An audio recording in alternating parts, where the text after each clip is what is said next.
मेरा ये चीर आपकी सहायता करेगा, आपको हर क्षण स्मरण कराएगा कि कोई व्याकुलता से आपकी प्रतीक्षा में है।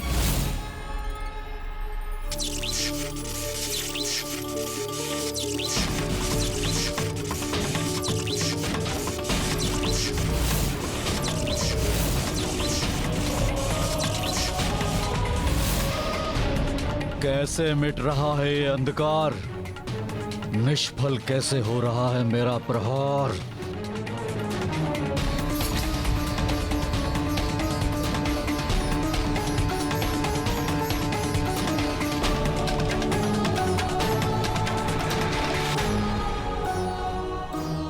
असाधारण पवित्र दिव्यता से परिपूर्ण उस आंचल का चीर है ये, जो पतिव्रत धर्म निभाते समय माता की ढाल बना।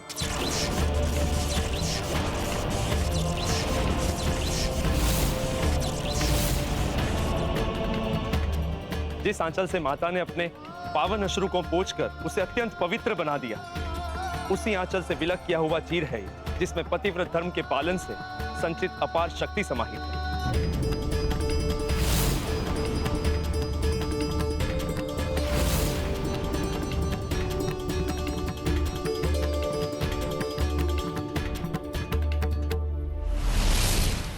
मेरी शक्ति का प्रभाव नष्ट कैसे हो गया? प्रभु श्री राम की जय! प्रभु श्री राम की। माता का निस्वार्थ स्नेह, उनके तप, त्याग और निष्ठा की जो शक्ति उन्होंने हमारे साथ भेजी थी, उसी ने हमारी रक्षा की।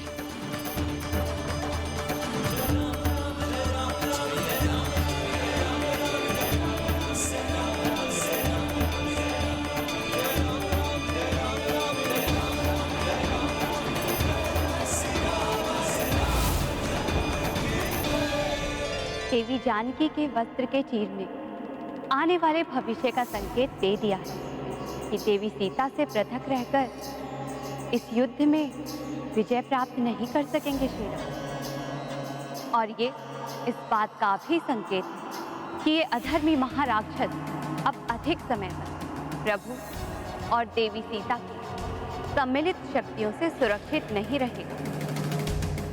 इसका सर्वनाश निश्चित है।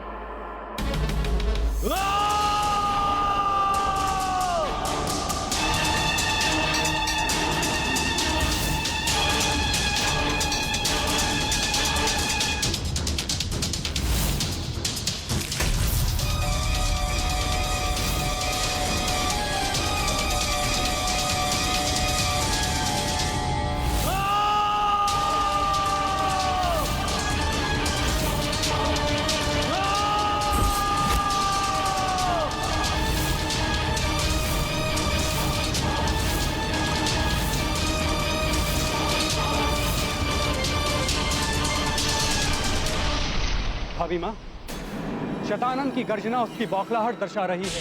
प्रतीत हो रहा है वो किसी प्रचंड आक्रमण का प्रारंभ कर रहा है। वो अंधकार तो नष्ट हुआ, किंतु प्रतीत होता है शतानन की अंधकारमयी शक्तियों से उत्पन्न संकट अभी भी शेष है। भाभी माँ, भैया की आज्ञा से बंधा ना होता तो इस महायुद्ध में मैं भी उनके साथ होता। इस महासंकट के समय में मुझे उनके साथ होना चाहिए।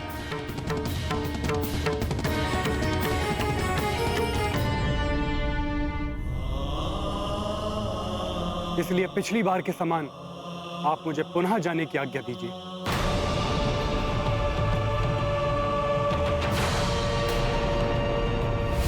भाभी माँ ने मुझे चिंतित होकर उनकी सहायता के लिए जाने को कहा।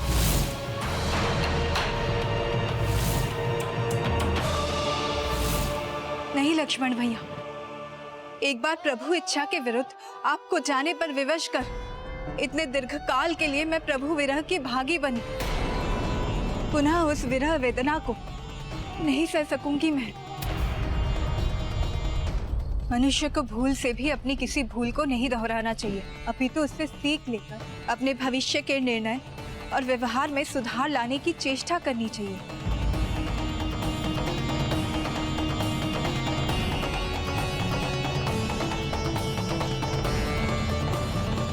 लक्ष्मण भैया, तब आप नहीं जाना चाहते थे, परंतु मैंने हट किया।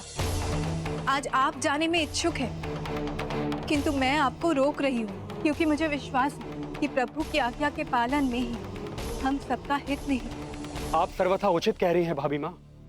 मैं तो इसलिए इतना उत्तेजित हो रहा था क्योंकि मैं चाहता हूं कि अब शीघ्र हमारे समस्त संकटों का अंत हो जाए।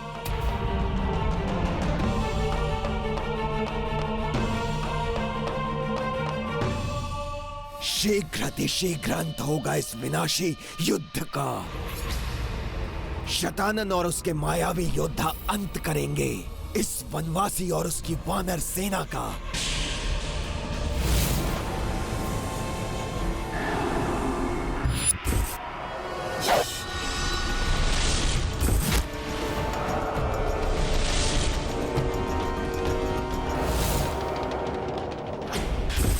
अगर मैं अपने वास्तविक रूप में आ जाऊंगा तो वो वानर और वो वनवासी हमें पहचान सकता है।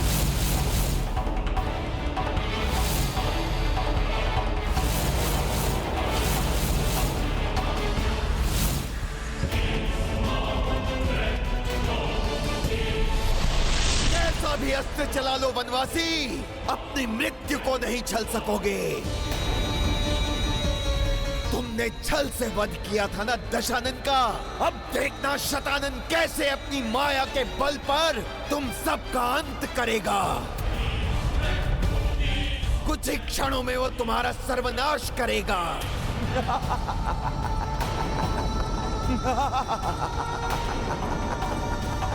जिसके पश्चात लक्ष्मण और सीता का भी वध करवा दूंगा मैं उससे।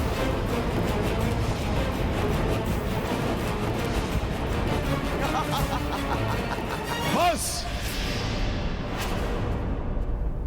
बहुत बोल चुके हो तुम।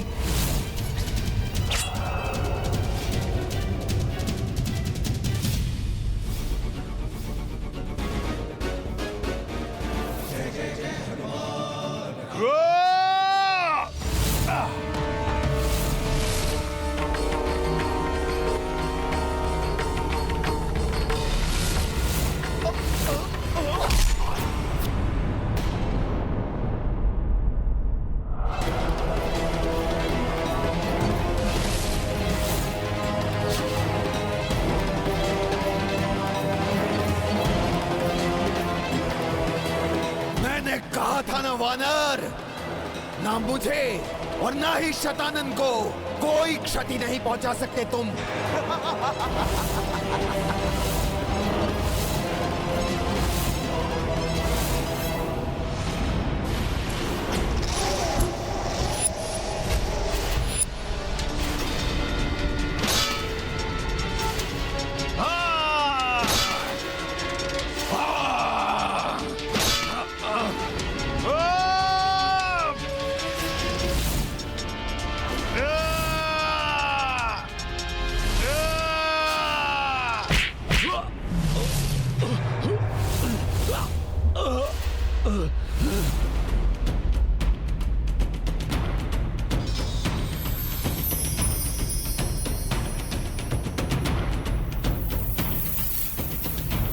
मेरे वार से एक और शतानन उत्पन्न नहीं हुआ, अपितु वो आहत हुआ। ये कैसे हुआ?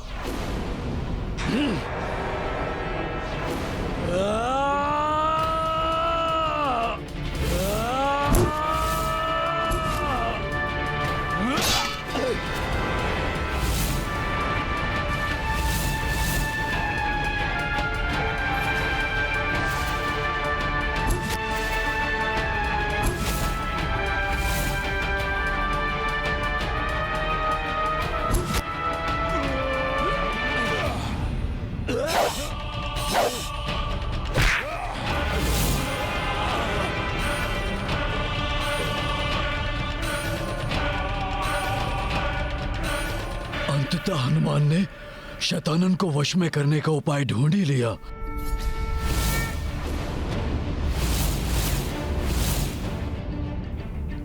अब ये सेना कुछ नहीं कर सकेगी। इसे रोकने का उपाय प्राप्त हो गया मुझे।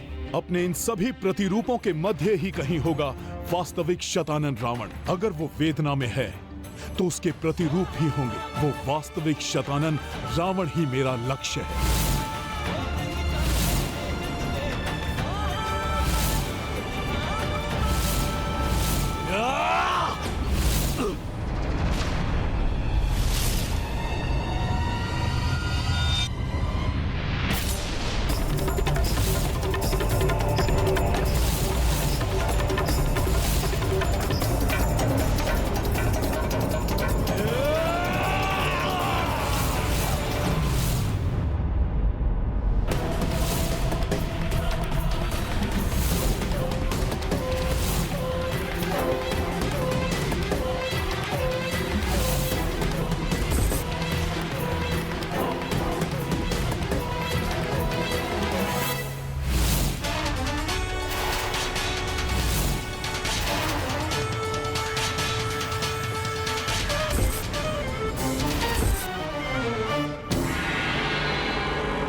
ये दुष्ट वानर तो शतानन पर हावी हो रहा है।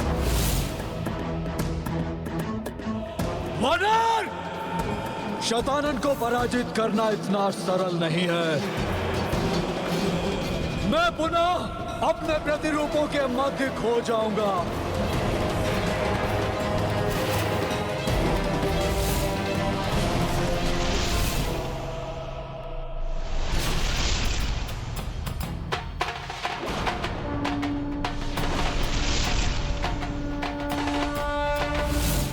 शतानन ने उस वानर का अंत क्यों नहीं किया?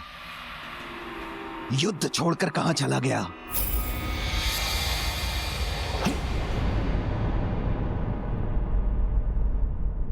प्रभु, शतानन को नष्ट करने का ये अवसर व्यर्थ हो गया। प्रभु, वो दुष्ट अचानक मेरे सामने से ओझल हो गया। हनुमान, शतानन के अदृश्य होने के समय क्या आपने मायासुर को वहां देखा था?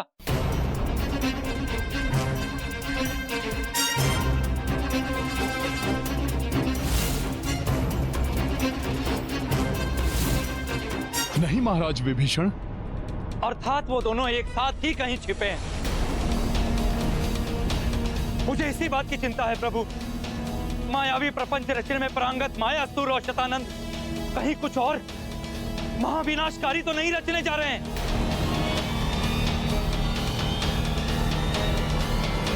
प्रभु, हमें पुनः सतर्क हो जाना चाहिए। शतानन की प्रतिरूपी सेना एक बार पुनः आक्रमण कर रही है।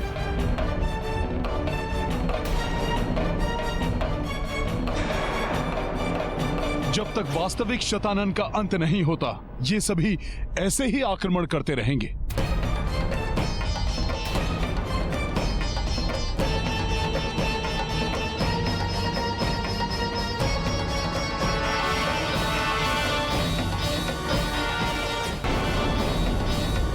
प्रभु, अभी तक इनके विरुद्ध हमारा सबसे सशक्त और प्रभावी अस्त्र तीव्र प्रकाश ही रहा है।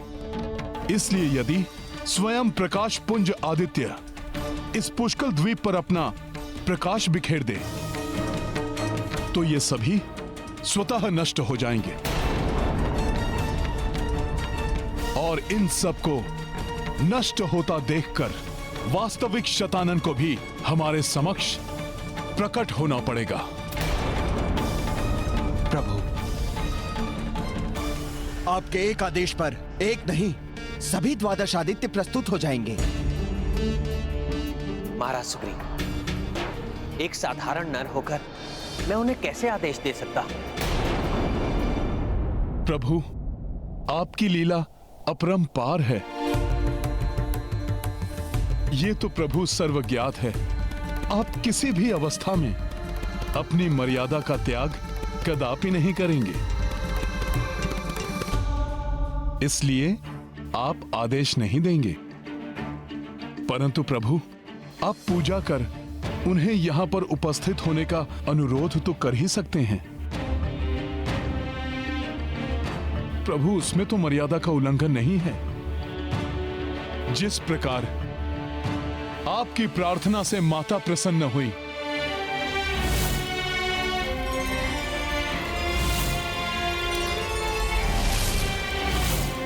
उसी प्रकार यदि आपने समस्त द्वादश आदित्य के नाथ प्रभु भोलेनाथ की आराधना की, तो प्रभु वो भी प्रसन्न हुए बिना नहीं रह सकेंगे और हम सबको अवश्य इस संकट से उबारेंगे।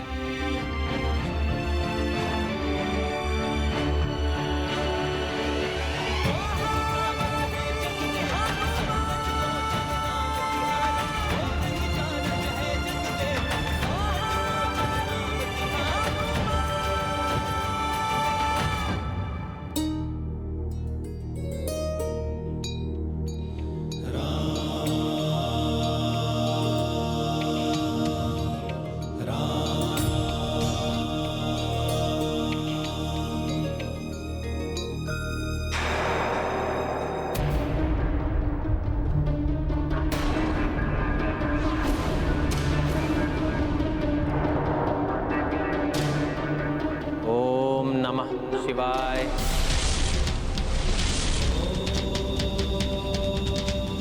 ओम नमः शिवाय।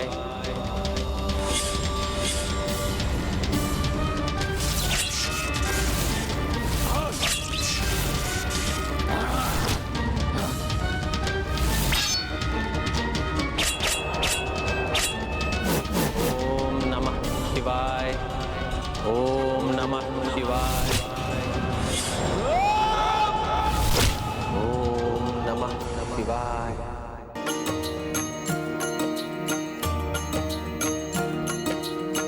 शिव पूजा करते रघुराई, राक्षस रोके सहस्त्रों आई, किंतु कपीसम भक्त हूँ जाके, काज करी को खंडित ताके। सिया राम जय हनुमान, आभाना करी अवध बिहारी, किस विध शंभु नहीं पधारे। जय शिव शंकर जय रघुनंदन, जय महावीरा केसरी नंदन।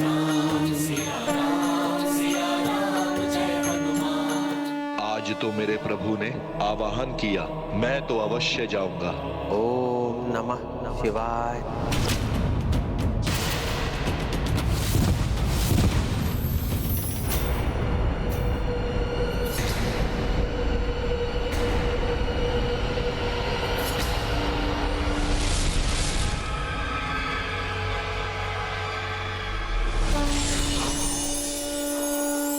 श्री राम।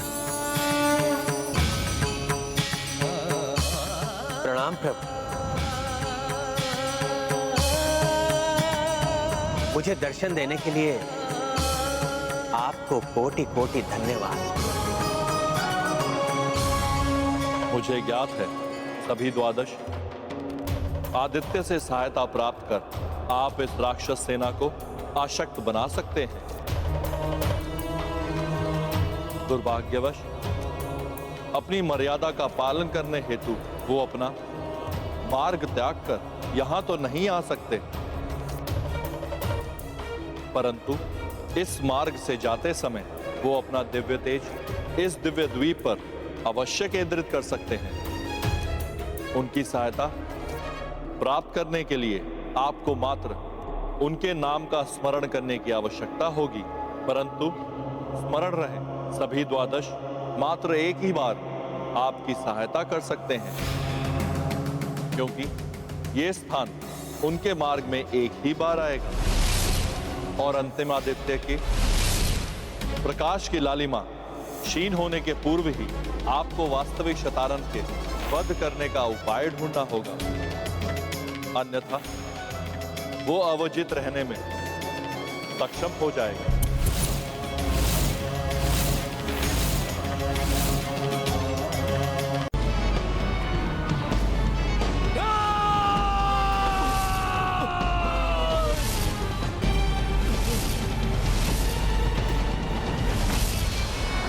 वनवासी, शीघ्र ही मेरा अंधकार अस्त्र तुम्हारा और तुम्हारी सेना का सर्वनाश कर देगा।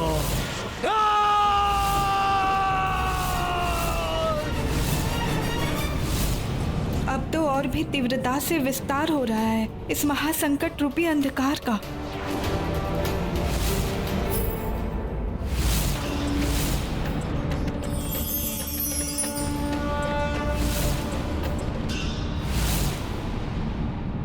कितनी भी प्रचंड अंधकारमयी शक्तियों का वार कर ले ये शैतान, परंतु मेरे स्वामी पर और उनके स्वामी किसी पर भी उन शक्तियों से उत्पन्न किसी कुत्सित अंधकार का कोई दुष्प्रभाव नहीं होगा।